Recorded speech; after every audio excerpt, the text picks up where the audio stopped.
నిజంగా వరలక్ష్మీ వ్రతం చేసుకోవాలని తాపత్రయం ఉంటే ఆ రోజు పొద్దున్న చేసేస్తాను అనకు. 4 రోజుల ముందు చదువు. అసలు ఏమేం కావాలి? దీపం, ఒత్తులు, ఆవు నెయ్యి లేదా నువ్వుల నూనె రాయి. ఓ అగ్గిపెట్టి, అగరవత్తులు వెలిగించడానికి పెట్టుకోవడానికి ఏదో ఒక పరికరం, నీరాజన పరికరం, నైవేద్యం అన్ని టిక్కు పెట్టుకో. మీరు ఒక్క మాట జ్ఞాపకం పెట్టుకోండి. పూజ అన్న మాటకు అర్థం ఏమిటో తెలుసా? మీరు పీటల మీద కూర్చున్న తర్వాత పూజ ప్రారంభం కాదు. పూజ బాగా జరగడానికి మీరు ముందు చేసేటటువంటి సాధన అంతా పూజే. పూజ చేసుకోవాలి తొందరగా. అన్ని స్నానానికి వెళ్ళాను అనుకోండి, స్నానం పూజ ఎందు అంతర్భాగం అవుతుంది.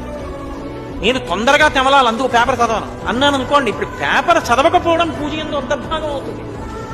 పూజ తర్వాత చేద్దామని పేపర్ చదివాను అనుకోండి, పూజకి భంగం అవుతుంది. అందుకే పూజ చేస్తూ ఏం చెయ్యాలి?